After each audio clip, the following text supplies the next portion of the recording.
Reserve Bank of India. Now, RBI Monetary Committee has kept the repo rate unchanged at 4% and is going to maintain accommodative stance. The reverse repo rate, however, stands at 3.35%.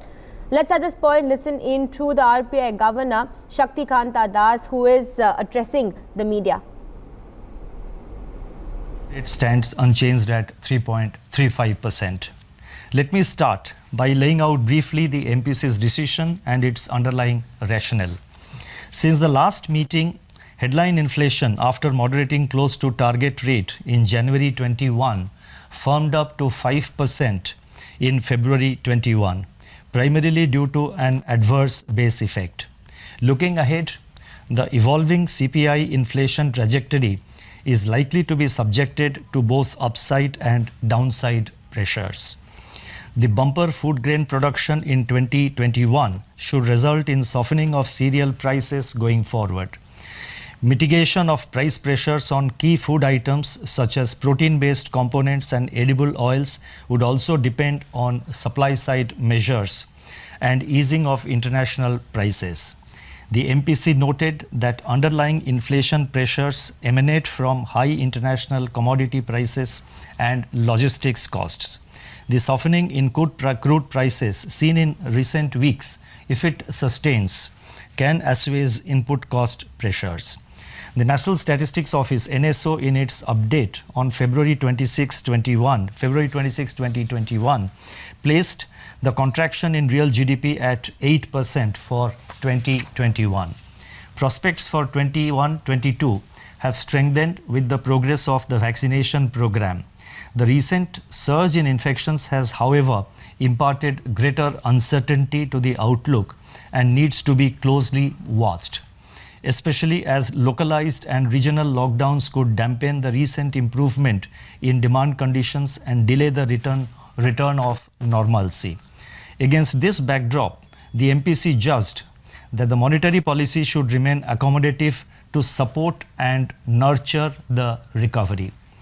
In other words, the stance of monetary policy will remain accommodative till the prospects of sustained recovery are well secured, while closely monitoring the evolving outlook for inflation. Let me now provide an assessment of the growth and inflation position and the outlook. Let me focus first on growth. Global growth is gradually recovering from the slowdown, but it remains uneven across countries and is supported by ongoing vaccination drives, sustained accommodative monetary policies, and further sizable fiscal stimulus. World output is projected by the OECD to reach its pre-pandemic level by mid-2021, though it will be largely contingent on the pace of vaccine distribution and its efficacy against emerging variants of the virus. Stronger external demand should support India's exports and investment demand. In the domestic economy, the focus must now be on containing the spread of the virus as well as on economic revival. That is, consolidating the gains achieved so far and sustaining the impulses of growth in the new financial year 21-22. A key aspect of this strategy will be to strengthen the bedrock of macroeconomic stability that has anchored India's revival from the pandemic. This will help stakeholders in taking efficient spending decisions over longer horizons, thereby improving the investment climate. Public investment in key infrastructure sectors is a force multiplier with historically proven ability to revive the broader economy by directly enhancing the capital stock and productivity, and by attracting private investment. The focus of the Union Budget 21-22 on investment-led measures with increased allocations for capital expenditure, the expanded PLI scheme, the rising capacity utilization from 63.3% in Q2 of 2021 to 66.6% in Q3 of 2021 will reinforce the progress and the process of economic revival.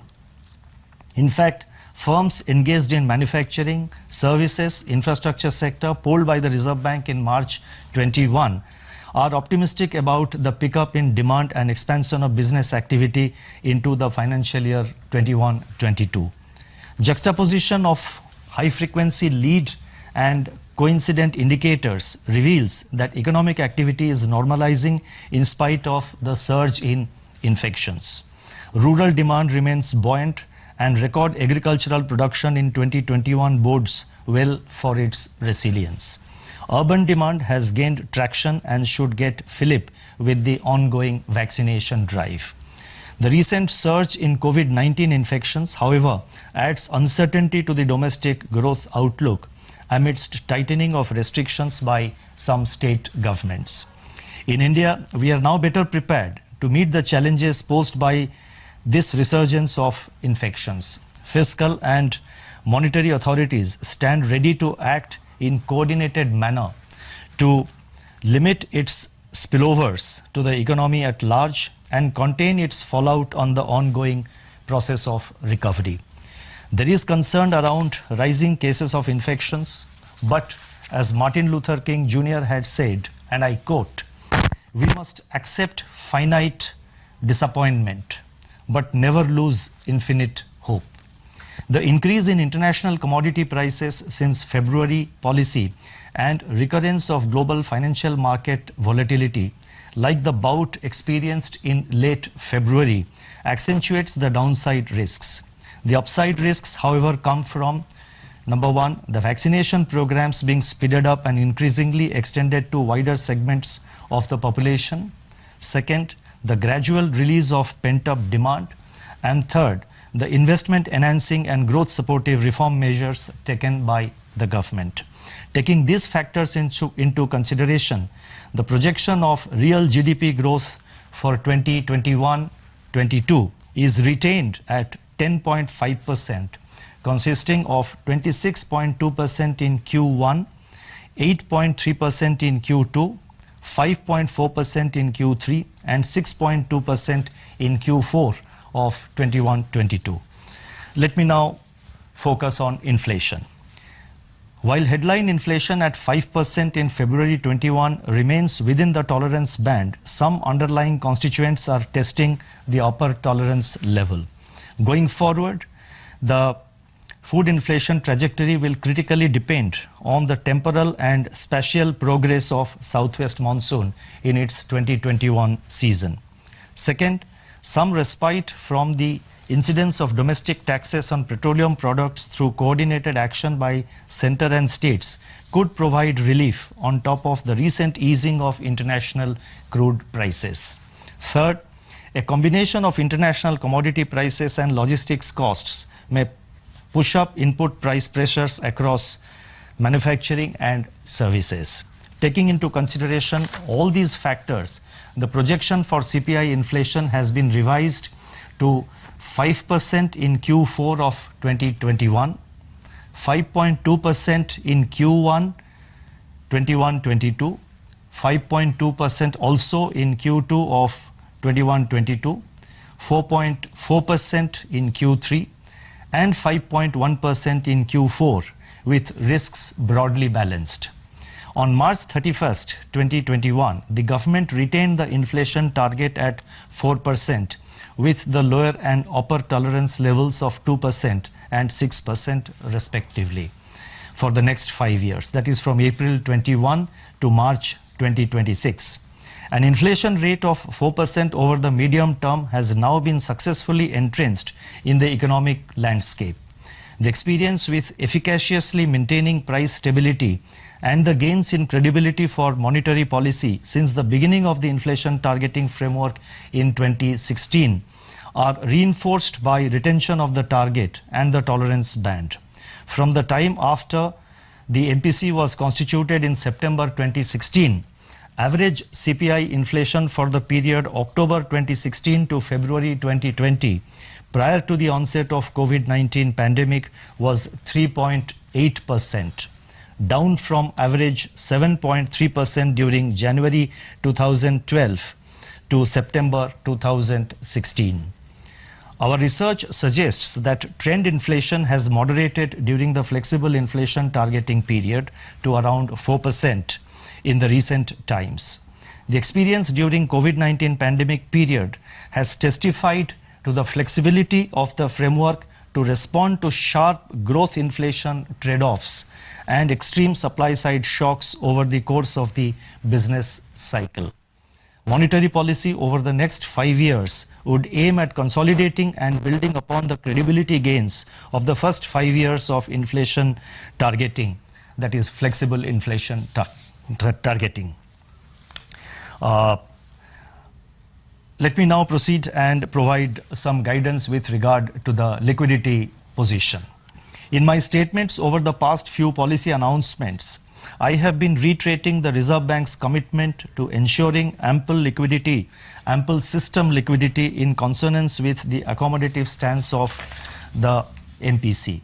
When I say ample liquidity, I mean a level of liquidity that would keep the system surplus, even after meeting the requirements of all financial market segments and productive sectors of the economy. From that perspective, our endeavor has been to conduct liquidity management operations conducive for promoting orderly market conditions. This approach has yielded results. It has facilitated the successful completion of central and state government borrowing programs of close to 22 lakh crore at record low costs with elongated maturity during 2021. It has also facilitated significant amount of private borrowing through corporate bonds, commercial papers and debentures.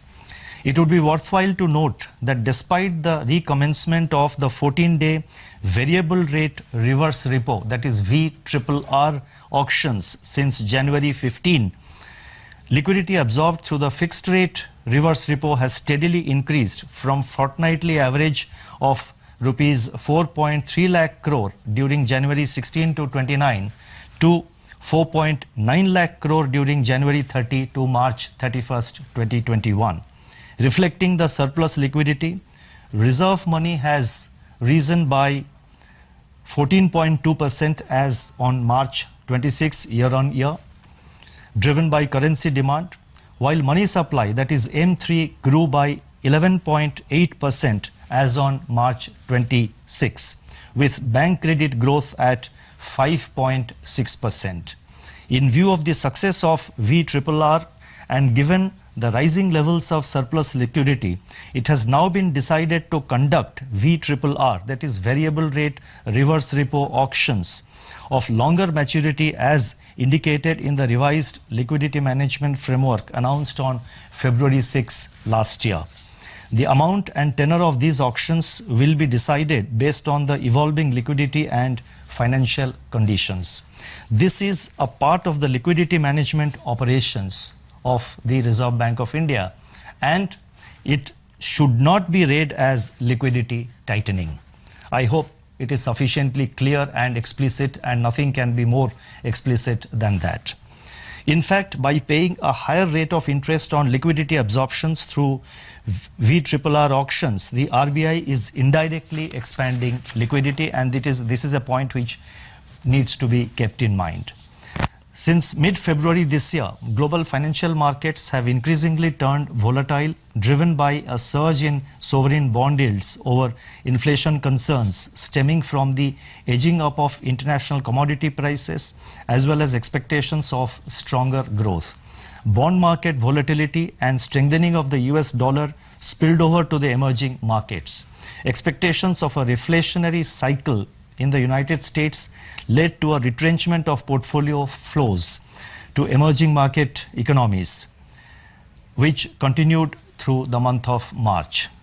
Given the strong interconnectedness of financial markets across borders and progressive integration into global financial cycle, there was an upsurge of investor unease in India, despite repeated assurances and forward guidance on liquidity given by the Reserve Bank.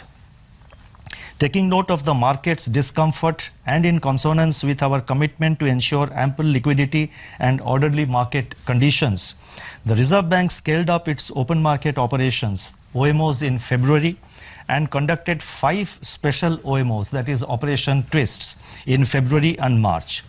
Reserve Bank also increased the amount for the Operation Twist auction on March 4th from 10,000 crore to rupees 15,000 crore. Reserve Bank also adopted an innovative asymmetrical special OMO, that is purchase of 20,000 crore and sale of rupees 15,000 crore on March 10, 2021 to reinforce the compression of term premia as well as to inject liquidity, which drew a favorable market response.